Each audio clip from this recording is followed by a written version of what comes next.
লাইলাতুন নিসফি মিন শাবান প্রচলিত শবে বরাত উপলক্ষে আমাদের করণীয় কি? বিশেষ করে এই রাতে মসজিদে ওয়াজ মাহফিল, দোয়া দুরূদ, ইবাদত বন্দেগী এবং নানা ধরনের খানাদানার আয়োজন করা হয়। কোরআন সুন্নাহর আলোকে এগুলো ঠিক কিনা জানালে উপকৃত হব। ভাইরা আমার, লাইলাতুন নিসফি মিন শাবান যেটাকে আমরা শবে বরাত বলি, এই লাইলাতুন নিসফি মিন শাবানে আল্লাহ তাআলা হিংসুক এবং মুশরিক ছাড়া বাকি মানুষদেরকে, বাকি মুসলমানদেরকে আল্লাহ তাআলা সাধারণ ক্ষমা ঘোষণা করেন মর্মে একটা হাদিস আছে। এছাড়া আরো বেশ কিছু হাদিস আছে যেগুলোর কোনো না অনেকগুলো সনদের মধ্যে কিছুটা দুর্বলতা আছে, কিন্তু মোটের পরে এ রাতের ফজিলত সুসাব্যস্ত এবং প্রমাণিত। কিন্তু এর মানে এই নয় যে এই রাতকে কেন্দ্র করে আমরা যা করি আমাদের দেশে তার সব সঠিক। আমাদের দেশে লাইলাতুল বরাতে মানুষের যে ভিড় মসজিদগুলোতে, এটা তো ভালো জিনিস যে মানুষ মসজিদে আসছে, কিন্তু অন্যদিন না এসে এই রাতে বেশি আসার কারণটা কি? লাইলাতুল কদর বেশি ফজিলতপূর্ণ নাকি এই রাত বেশি ফজিলতপূর্ণ? লাইলাতুল কদরের সাথে কোনো তুলনা চলবে? সেই রাতে মানুষ কি এত বেশি ইবাদতের চেষ্টা করে?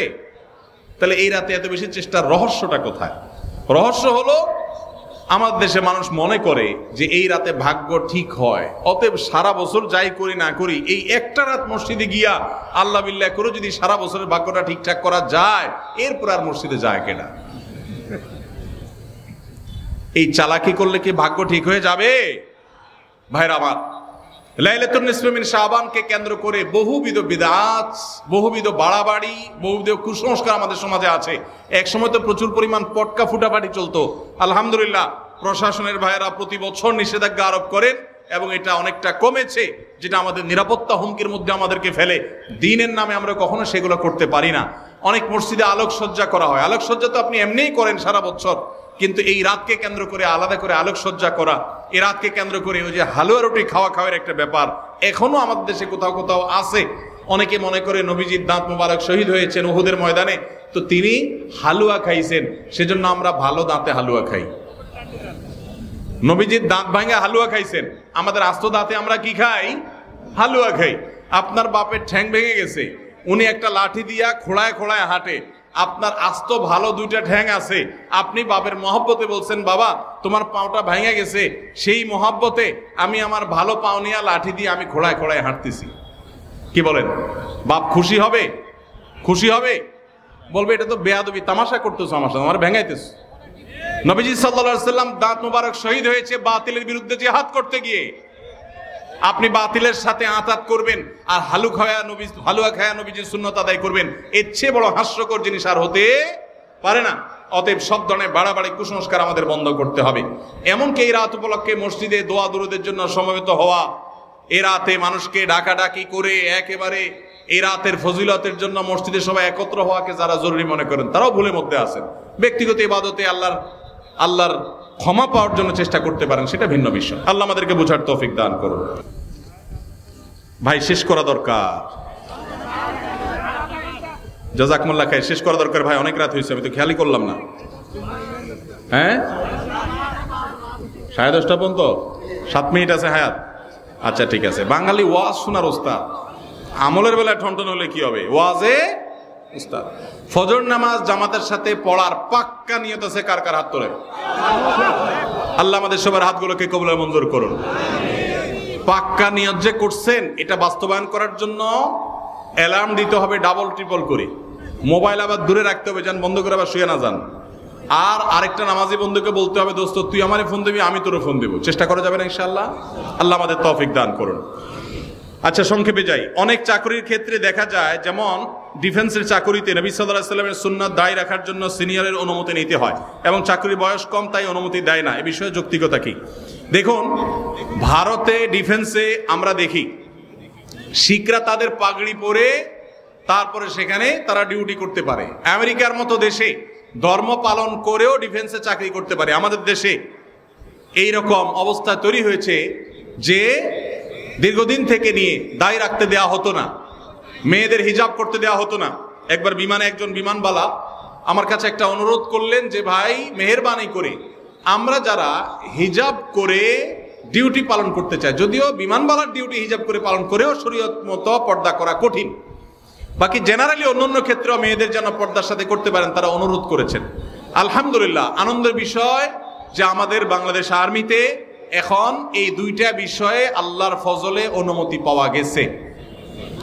বিশেষ করে দায়ের বিষয়টাতে অনুমতি যে নিতে হয় এটা ডিসিপ্লিনের জন্য আমার মনে হয় এখানে একটা ড্রেস কোড থাকা উচিত একটা প্রতিষ্ঠানের। সেই হিসাবে ড্রেস কোড থাকবে, নর্মাল প্রসিডিউর থাকবে, কিন্তু অকারণে বয়স কম এই সমস্ত অজুহাতে যদি বাধা দেওয়া হয় তাহলে সেই সিস্টেমটা চেঞ্জ হওয়া উচিত। কারণ সাংবিধানিক অধিকার যে কেউ তার ধর্ম পালন করতে পারে, সেই সুযোগ থাকা উচিত। আমি আশা করি যে সংশ্লিষ্ট মহল তারা এটা বিবেচনা করবেন বা দেখবেন। মানুষ মারা গেলে পাশে বসে কোরআন তেলাওয়াত ও খাবার আয়োজন করার বিধান কি? খাবার আয়োজন করার বিধান আমি বলেছি, মানুষ মারা গেলে 40 3 দিন 7 দিন মানুষ ডাইকা খাওয়ানো এটা বিদআত। আর মানুষ মারা গেলে তার পাশে বসে কোরআন তেলাওয়াত করাটাও সুন্নাহ সম্মত কোনো কাজ নয়। আমাদের দেশে মানুষ মারা গেলে লাশটাকে মাটিতে বা খাটে রেখে চারপাশে হাফেজ সাহেবদেরকে এনে কোরআন তেলাওয়াত করানো হয়। এটা শরিয়া সম্মত কোনো কাজ নয়। কেন? কোনো মানুষ মারা যাওয়ার পরে কি কি করতে হবে শরীয়তে বলা আছে না নাই? আছে না নাই? মুর্দার লাশের চারপাশে বসে কোরআন তেলাওয়াত করতে হবে এরকম কোনো হাদিস তো আমি পাই নাই। এটা কোত্থেকে আসলো? কোরআন তেলাওয়াত যে করবে তার লাভ হবে। আল্লাহ কোরআনে বারবার বলেছেন, ওয়াল্লাইসাল ইনসানে ইল্লা মা সাআ, যে যেটা করবে সে সেটা পাবে। যিনি তেলাওয়াত করছে তার সওয়াব হবে। মুর্দার কোনো লাভ নাই এখানে তেলাওয়াত করলে। আর যদি বলেন যে কোরআন শোনাচ্ছি, তাহলে ওয়ামা আনতা বিমুসমিউম মান ফিল কুবুর, আপনি তেলাওয়াত শোনাবেন জীবিত মানুষকে, মৃত মানুষকে তেলাওয়াত শুনিয়ে কোনো ফায়দা হবে না। এর সওয়াব হবে জীবিত অবস্থায় শুনলে। এই লোকটা জীবিত অবস্থায় শুনলে সওয়াব পাইতো, মারা গেছে এখন তার সামনে কোরআন তেলাওয়াত করলে প্রতি অক্ষরে নষ্ট নাকি এমন কোনো কথা নাই। এই জন্য এইটা দূর হওয়া দরকার। বিশেষ করে এখানে যারা মুর্দার চারপাশে এই যে গোল হয়ে কোরআন তেলাওয়াত করে, এরা সবাই টাকা নেয়। তেলাওয়াতের বিনিময়ে টাকা গ্রহণ করা সারাসার হারাম। যে দেয় সেও হারাম করে, যে নেয় সেও হারাম করে। খতমের নাম দিয়া অনেক এলাকাতে এখনো অনেকে হারাম কাজ করছেন, তাদের আল্লাহকে ভয় করা উচিত। এখানকার জনপূর্ণ স্থান অধিকাংশ সময় আমাদের কিছু সংখ্যক বোনদের অশালীন পোশাকের উচ্ছৃঙ্খল অবস্থা, অবাধ মেলামেশা, আবার অনেক সময় সিগারেট হাতে দেখা যায়। এই অবস্থায় তাদের পরিত্রাণ এবং করণীয় ও অভিভাবকদের দায়িত্ব কি হতে পারে? আমার জন্য, আমার বোনদের জন্য দোয়া করবেন, আল্লাহ যেন আপনার নেখায়াত দান করেন। ভাইরা আমার, এই যুবকের প্রশ্ন বড় প্রাসঙ্গিক প্রশ্ন। আমাদের বোনদের মধ্যে বেহায়ার পরিমাণ বাড়ছে না কমছে? বাড়ছে।